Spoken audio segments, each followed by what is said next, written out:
So, welcome to the BDSM podcast. I am Professor Porkline, and I'm here with my co-host, The Meat Viking. and we are continuing our journey into the U.S. and we're going back to the fucking Midwest. I hate how all these damn states, just right in the center of the alphabet, are all in the Midwest. Yep. But we are gonna, talk a little bit about Michigan. Yes. So, you obviously have lived close to Michigan. I've been there a few times. When I lived in Ohio, would frequent Detroit and Ann Arbor and everything. So I think we probably have some good stuff to talk about. We have a couple things to get on before we get into this. First one, safe word, which we've already fucking used. Yep. This will be relative to the topic today. Yeah. Fudge. Yeah, I guess there's Mackinac Island apparently is crazy enough for fudge. So yes. And then what's the drink, man? Because you heard me crack mine open. What's yours? So I do not have alcohol, quote unquote. However, I have bourbon infused coffee that I picked up from Costco, and it is pretty delicious. Okay, well, I was at the liquor store and I saw some woodchuck. You remember woodchuck? Did you ever drink that? Nah. It's man, it's cider, but it totally reminds me of my old college days because me and my roommate would fucking drink the shit out of that. So I know what you're talking about now. Yeah, woodchuck cider. Yeah, so it's got the little up, woodchuck on the label. Hell yeah. Yep. So I wound up going, you know what? I haven't had that shit in a long time. I'm gonna go buy a sixer. That's fair. It is that time of year too for all you cider drinkers out there. True. So let's get on it, man. Since we already kind of talked about the safe word, what do you got for that Mackinac Island? So Mackinac Island is famous for fudge. And you can pretty much get this about any time of the year. It is handmade using a old recipe, quote unquote old. And they're still using the spread, fold, and loaf method for their fudge, which is where you like spread the fudge out, you fold it over, and then it kind of looks like almost a loaf of candy. Apparently this is something that's been going around from generation to generation. It's got a amazing rich taste, and their fudge is made from the finest natural ingredients. Free shipping on all US orders. They have some fundraising programs going on for Christmas and New Year's time, but you can also get like fudge brownies. You can get fudge with nuts in it. You can get different kinds of popcorn. Looking at their fan favorites, some of these I have had, some of I haven't. The Mocha Cafe fudge is super good, especially if you like that coffee and chocolate taste. Dark chocolate mint. If you you remember the Andes mints? Oh yeah. Yeah, that but better.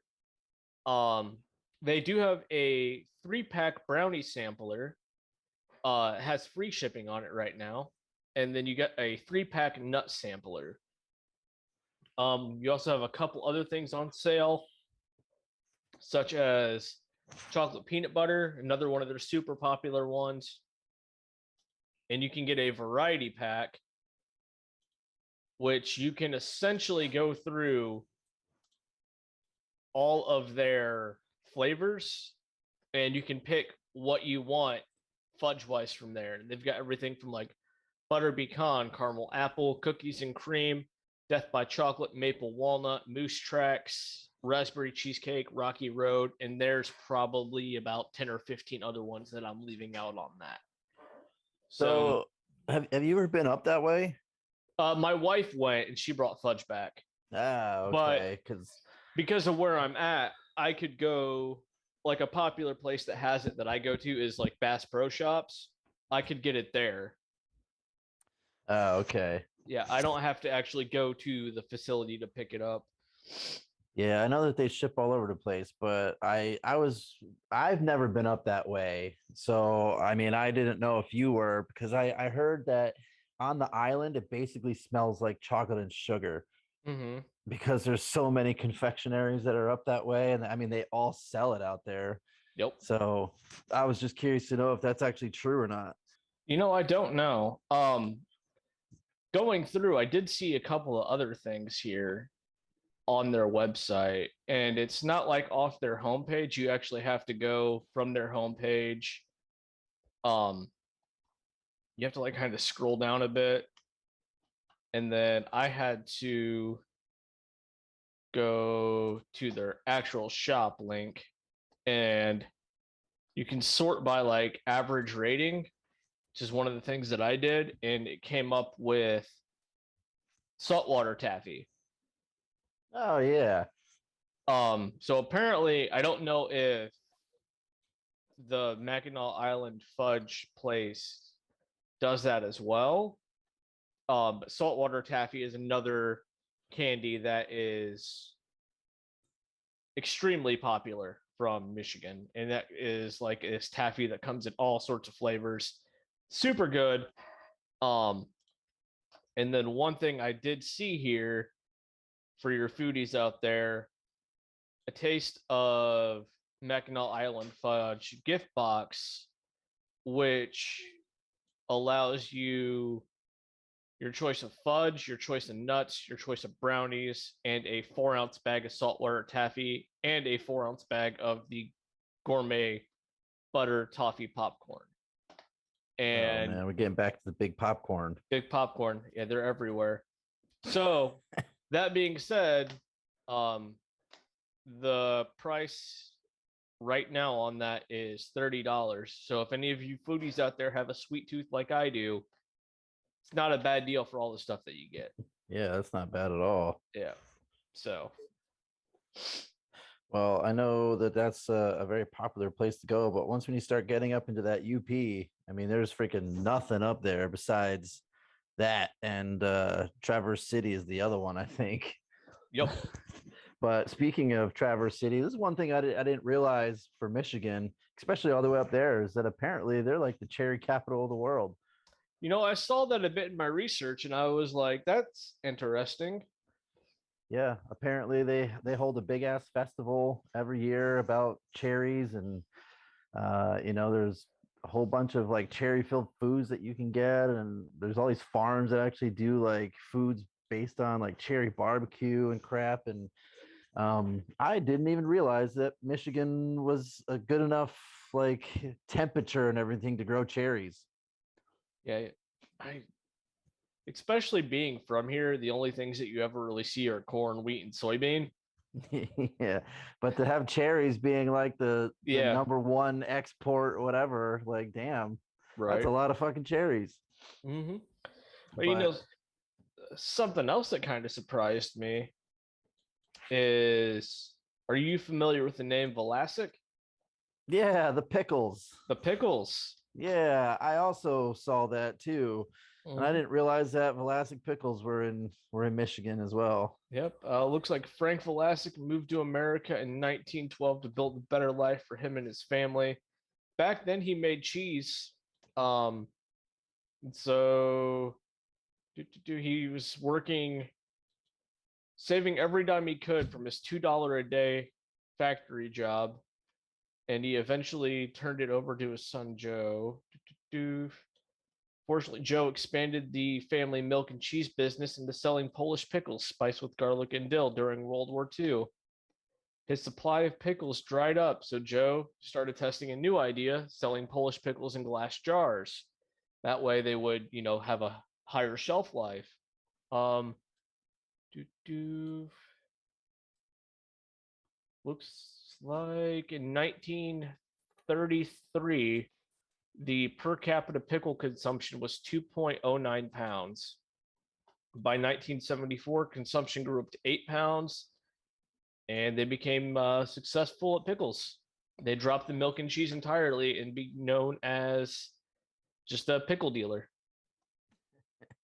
He's just So, the fucking pickle dealer. yep. So, uh,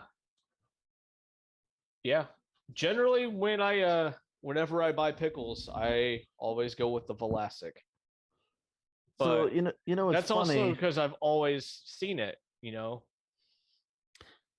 Yeah, so what's funny is that when I was looking at some of that too, I found out that they're obviously produced in Michigan, but their headquarters is in New Jersey. Yeah, I thought that was weird too. You know, I wonder if it's cheaper in wherever, but isn't Velasic the ones that come up and say like they crunch when you bite into them? Isn't that their Mm-hmm. logo? Yep. I They thought got so. the I think it's The a fucking seagull. the stork or whatever. Yep. Stork on the can. So yeah, they're not bad. Yeah, they have a bunch of different flavors. Mm-hmm. Let me see what all products they do have. They got snackums, peppers, relish, sauerkraut. Farmer's Garden apparently is actually owned through Velastic too, which I didn't know. And they're known for their zesty garlic chips and their dill spears. Dude, the best ones that I remember were the stackers. Do you remember those?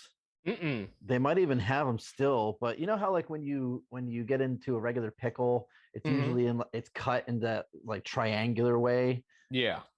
Well, the stackers is basically taking it and cutting it the long way, so it's flat, so you can put it on a sandwich easier.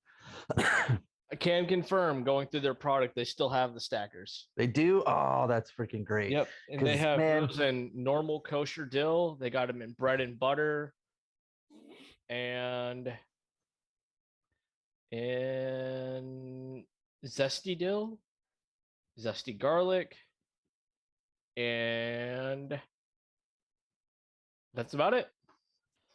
yeah, I love those damn stackers because it was so easy to put on a sandwich. You didn't have to worry about fucking around with the spears.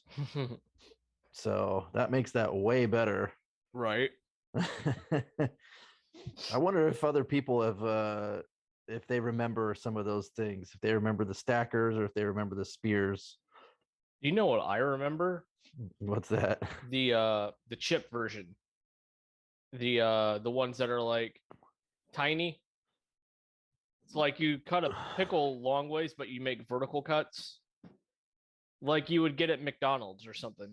You know, like the pickles like that. Oh yeah, the okay, the little Yeah. circular ones. So Yeah. Because my mom was telling me, I think one day that you like these pickles, and I was referring to the spears and stuff, but you don't like these pickles, and I was like, those pickles are fucking terrible. Which they're not. It's just how they cut it, you know. So it's funny how one thing can change it completely, right? well, like if you look at barbecue sauce, right? One of the main ingredients in that when you're making your own barbecue sauce is you have to use ketchup. For the majority of it, yeah. Yep. Personally, I could care less for ketchup, but I love me some barbecue sauce. So it's one of those things. So Well, speaking of chips though, and maybe you can kind of go more into this one because I never heard about it. But remember in the last couple episodes we were talking about hers and Utz. mm-hmm. Did you ever have better made potato chips? I have not. Well, neither have I. So I figured you had probably had it way before me. Nope. But I guess they're the largest is better made for Michigan. They do have a decent assortment, but it's not something that I usually see around here. So I wonder if this is more of a Michigan only thing because they have quite the selection of flavors. Everything from Yeah. like movie popcorn flavored. They got white cheddar, sour cream and onion, which is about normal. They got pork rinds, red hot cheese. So I might Yeah, have to because give these a try if I see it because I do like me some potato chips, but I just never see this kind here. that's surprising because you would think that you're so close to the border there that you'd probably just get a bunch of shit from Michigan and then vice versa, you know. Mm-hmm. Sadly, I can't But say that's the thing. I was curious to know if you've ever had them because I never did. But I have a friend that lives in Michigan, and every time I'd go back to Pennsylvania, he'd be like, "Oh man, you got to pick me up these Utz chips or hers," because he went going with his family the one time, and he was like, "You got to bring them back." I'm like, okay. I mean, it's kind of weird how the normal thing that you grow up with is like, oh yeah, whatever. But then someone's like, dude, you need to bring this back because we can't get it here. Mm-hmm. And so I was just curious because I figured, you've been around there a lot longer than I have, and maybe you just kind of happen to come along it. Nah. I'm also But not like a big cheap chip eater. So that's okay, just my thing. yeah, If I do eat chips, I usually eat like the Tostitos scoops with salsa. okay. That just saying like, and I'm eating it because I want salsa. You know, Not because of the chip. You can just get rid of the chip altogether and just take a spoon and just eat the salsa. it's not the same. put some salt on the spoon then, because then there you go. Yeah. So while we're talking about all these like pickles, chips, and stuff like that, are you familiar with Kewpie? It's a fast food Oh, restaurant. It's from up north. no, I'm not. What is that one? So it's a fast food restaurant from up north. They sell like a bunch of burgers and stuff, but apparently their location in Flint, Michigan, started serving olive burgers in 1923.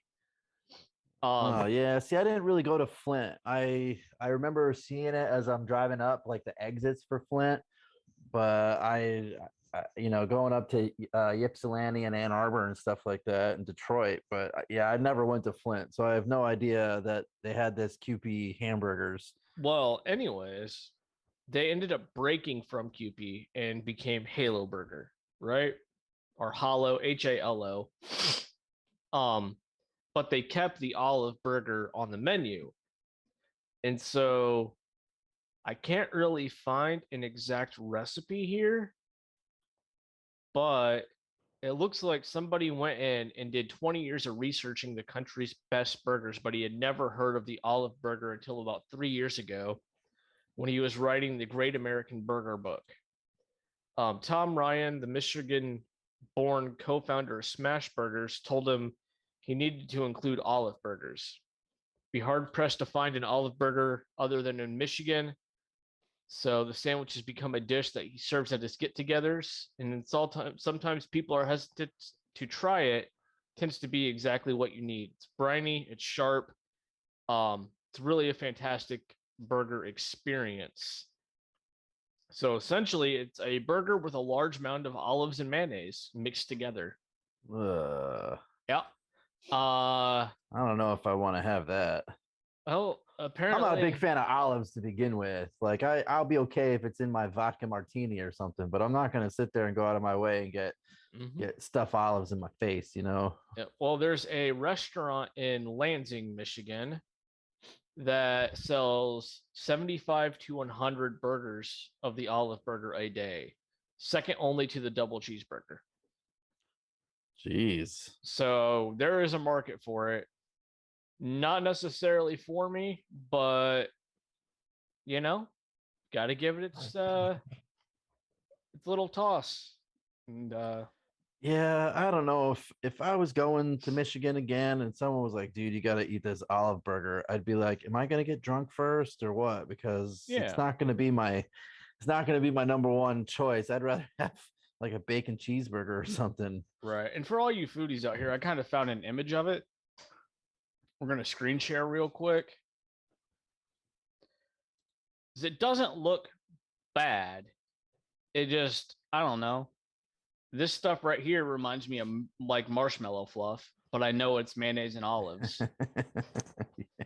So, but that's what that looks like. It looks like you got a sesame seed bun, olive and mayonnaise, lettuce, tomato, burger, more olive and mayonnaise. Now, somebody like me with a beard as glorious as mine, I can't eat this. Why? You're not gonna save it for later? Nope. I would have to like have a table full of dispensable napkins. Otherwise, it'll be a complete mess. I guess moving on. One of the things that I didn't realize is apparently the punch keys Mm-hmm. is it was made in Detroit. Now Yes. those things are freaking delicious, man. I remember grabbing me some of those stuff. Whenever it usually comes out around what, like Easter or no, Fat Tuesday, Fat Tuesday. right? You can get yourself a bunch of these little bad boys. So for people that don't know, the punch keys basically is a Polish like donut almost. It's shaped like a donut, and they usually fill it with like jam. But I think recently they've been doing a lot of cream filled ones too. Mm-hmm. So I mean, I'm okay with like the Boston cream or the Bavarian cream because I know that they in there. But traditionally, it's usually with some type of jam like jelly. Right. And don't they put sugar? They have sugar on them on top too, right? Like it's like they're coated in a sugar. So some of them are like powdered sugar, and then some of them are like just straight sugar. Is the best way to describe it. Yeah. Either way, they're both phenomenal. Oh, of course. Now, I totally love donuts to begin with anyway. So like, any style of that donut, whether it's the punchki or just regular, like super into it. Let's get it. But I didn't even realize that it was, famous in Detroit. Yeah, I actually didn't know it was from the words. I did not realize it was from Detroit either. Um, in fact, I thought it was a Polish thing, and since there's a ton of Polish influence in this area, I just kind of accepted it as it is. Yeah. You know what also is kind of weird too, and I haven't seen any of this stuff with influence, is that there's a lot of uh what are they? Are they Iraqi? Are they Muslim? Indian. Um no, it's not Indian. I think it's a Muslim influence that's up in Michigan. I thought they were up in Lansing or they were up somewhere up that way, which is a pretty interesting to know about. So I'm surprised there weren't foods that were saying, "Hey, here's some like, you know, shawarma or some other stuff," And because of that's that where you're influence. wrong, good buddy. Well, I then I want to introduce you to the Chapita Sandwich. the chapita Chapita. It's an sounds like iconic. Spanish. It's Chipati. I don't know what you want from me. How would I pronounce this? Okay. It's apparently iconic in Ann Arbor. Creation developed in the late 1980s at this place called the Pizza House, and it's considered a sandwich, although it kind of looks like a taco. Um, it is chopped vegetable salad warmed in a pita pocket, but it has a special tangy red sauce that makes it stand out. Metropolitan Detroit and Ann Arbor are home to a large Middle Eastern There we immigrant go. Middle population, Eastern. That's what I was looking for. and the sandwich Middle Eastern influence is evident. Chapita is an Indian or Middle Eastern flatbread made with flax and wheat flours, not dissimilar to pizza crust. Uh, the sauce's tanginess too also brings up that influence. And there is some debate among the University of Michigan students on whether to eat it by hand or with a fork. If you don't want the vegetarian options, popular ones are chicken, turkey, and tuna. So, Okay. yeah, it doesn't look bad. Like I said, it to me it looks like taco. I'll screen share again. Like a taco, but it's in a pita though, isn't it? Well, tell me you don't see like burrito taco. Oh, I see like a burrito taco with that. Yeah. Yeah, but if that's pita bread, that's cool on pita bread because pita bread is delicious. Yeah, that doesn't remind me of pita bread though. No, it Reminds me of doesn't. like they deep fried it or something. Oh, and that's mayonnaise. I don't know why. I don't know why that's the second picture here, but it is. So That's funny. yeah, but yeah, I mean, it doesn't sound bad. I'd try it. Yeah, you'd give it the old college try, right? Yeah, especially for college food. Um, well, you're gonna need stuff to wash that down with, right? Yes, I am. So this is one thing that apparently people in the Midwest, and when I moved to Ohio, I had no idea about this. So it's the influence is in Ohio too, but apparently it's from Michigan. and it's the Verner's freaking ginger ale. Yes. Like that is the drink for people in Ohio, Michigan. Like they just love it. It's the best thing in the world to them. Don't come in here and try to disrespect my ginger ale, okay? It's funny because I grew up with like Canada Dry, and then I came out and everyone's like, "Oh, you've never had Verner's before?" I'm like, "What the fuck are you talking about?" And I mean, it's not bad. It's ginger ale, but yeah, everyone in Ohio, Michigan is like, "This is the best thing in the world, ginger ale." Hey, I enjoy it. In fact, when I make Moscow mules, that's the ginger ale I go to. So, Okay, yeah, well, it's I don't even know if you can find it outside of just Michigan and Ohio.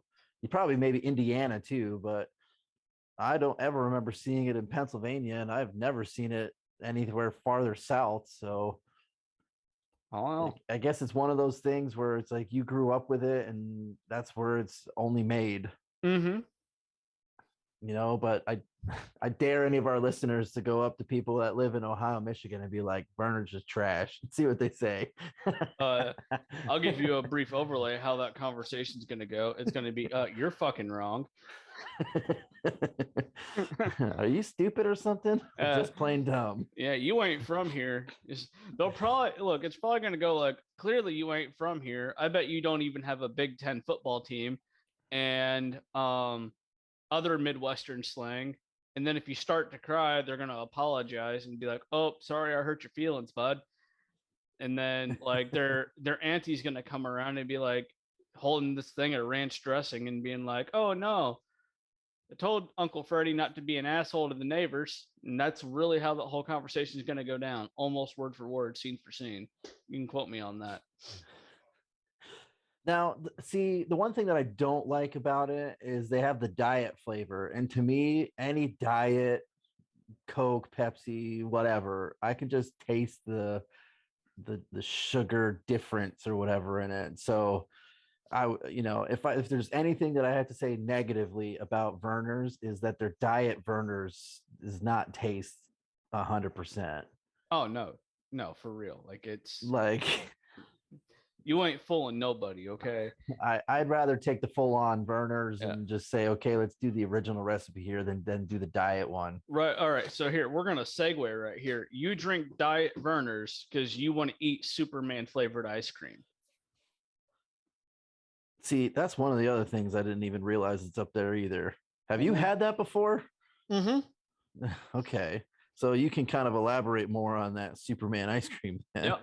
It's like a Neapolitan, but like neon. So kids across Michigan are instantly going to recognize these fruity swirls of red, yellow, and blue. You're going to usually find this in a cup, sometimes a cone too. And sadly, outside of like where I live, Superman ice cream's not that big. In fact, it's almost exclusively in Michigan.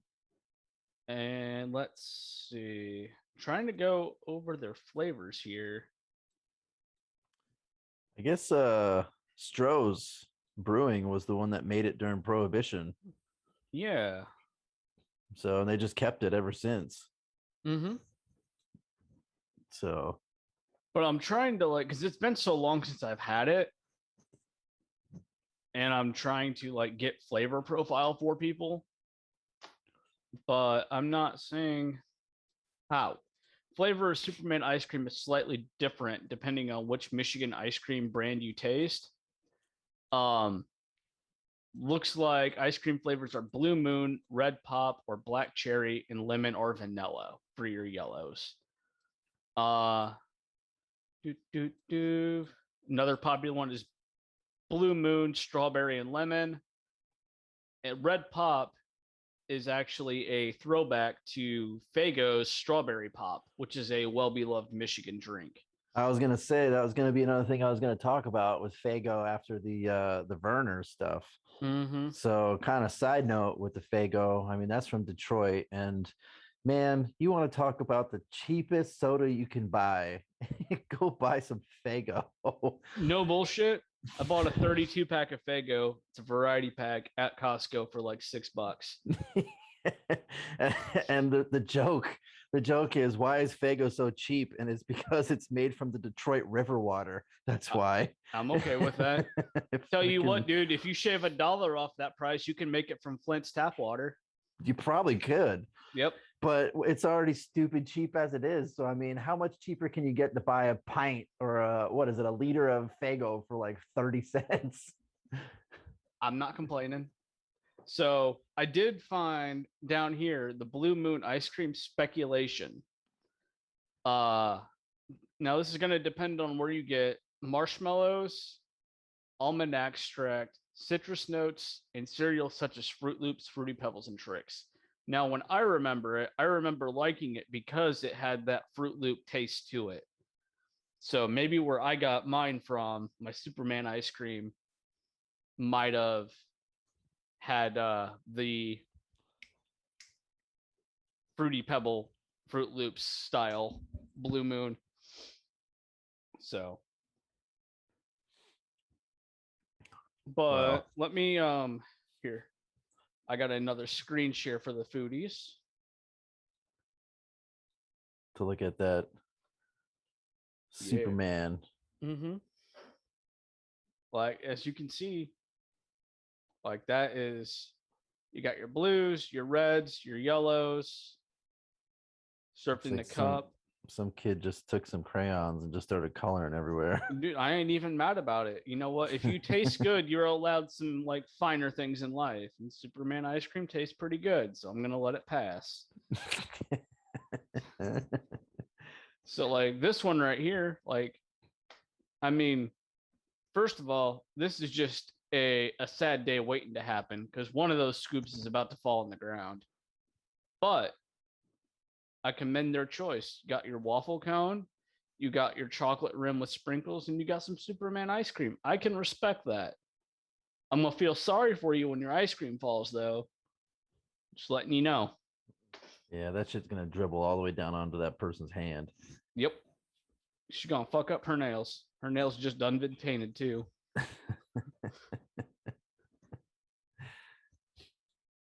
So I got two more things from Michigan. I don't know if you got anything else.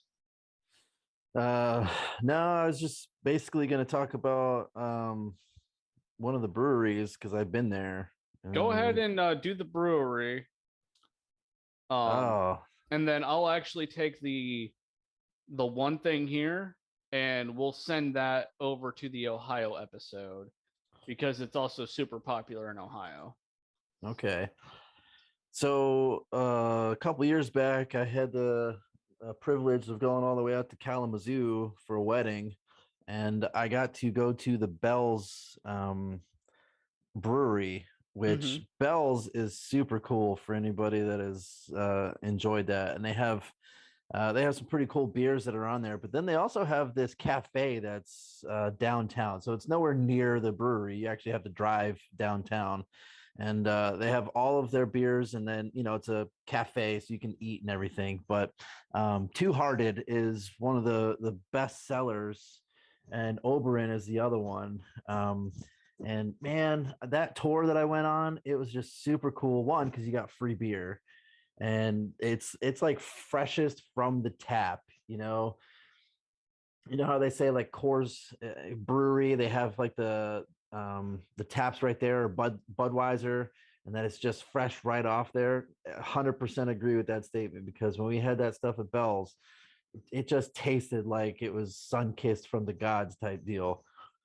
And so that was super fun to go to and check out all the stuff that they're coming out with, and see where their packaging is. And I mean, they're not one of the main big brewers like Miller Coors or Anheuser-Busch, or I'd even say Boston Brewing Company with Sam Adams, but they're still up there when it comes to the how many barrels they're putting out a year.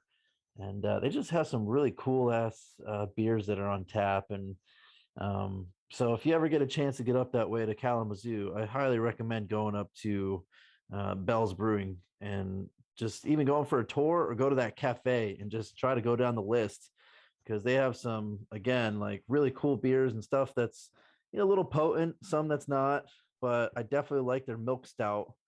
That was probably one of my favorite ones when I went to that cafe. But the Two Hearted is probably also the favorite one too. So, and I know you can get Kalamazoo, or you can get Bell's where you're at. Mm-hmm. I think I get it down here where I'm at too, because I've definitely seen it a few times. So, yeah, 100% go check out Bell's. I might have to give that a shot. So, well, I think while we have a good carb, we'll end on a carb that has me intrigued, but I don't know if it'll have everybody else intrigued. Are you familiar Okay. with a pasty? The pasty, no. What the hell's a So, pasty?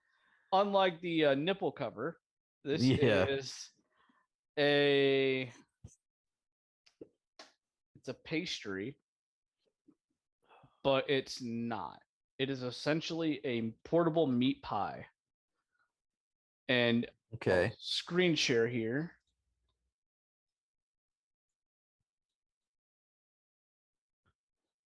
As you can see, it is exactly like a portable meat pie. Yeah.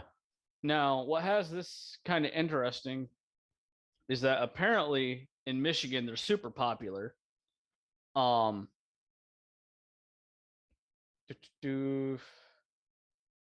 and it's super popular in the Upper Penn, kind of like in the Wisconsin area, and it is linked to the mine rush of the copper mines in the 1800s.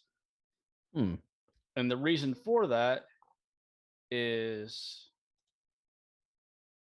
I lost my article. Hold on. Because it was portable. It was a small meat pie that could be easily carried into the mines for people who were working 12-hour days.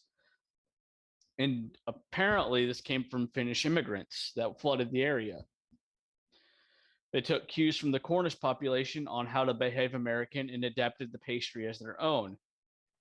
And so pastry soon became so popular with the Finnish miners that prevalent remains misconception remains on if it is actually a Finnish dish or not. But the thing to note here is that it's super simple. Generally, you're going to have salt and pepper, and you're only going to serve this with either ketchup or gravy. And so you're going to have just a savory, flaky meat pie to help you like get through your day. So common is ground beef, carrots, diced potatoes, inside the pasty. And honestly, there's no like Cajun or paprika. There's no real flavor. And when you take a bite into it, it's just filling. But there's nothing wrong with that because you're eating this for um sustenance. You're not eating this for taste. But Yeah. apparently, when you cross over the Mackinac Bridge, is when you're going to start seeing restaurants with signs reading pasties sold here. So apparently, it's super popular with tourists. Um, I would eat it because I like simple stuff like that. So, Okay. I mean, I'd give it a shot too. Why not? Right. right? So, but I believe that is all we have for today's episode. Yeah. I mean, I don't think that we got everything, but to be honest with you, I feel like, if people are listening and they can chime in on what are some of the stuff we missed, because I'm sure there's stuff in Ann Arbor or Ypsilanti or Lansing or, somewhere up in the UP that we probably missed and be like, dude, you got to come check this out. Oh, yeah, but they don't It's talk to me Michigan, because I'm right? from Ohio. Yeah. So that's just how that works. Well, it is what it is. Mm-hmm. So you want to take us on out of here? Yeah, so foodies, all you BDSM people, let us know. See if we can get anything better from Michigan. But if not, then it is what it is. But I am Professor Porkloin, and I'm here with my co-host The Meat Viking, and we will see in you in the next episode. the next episode.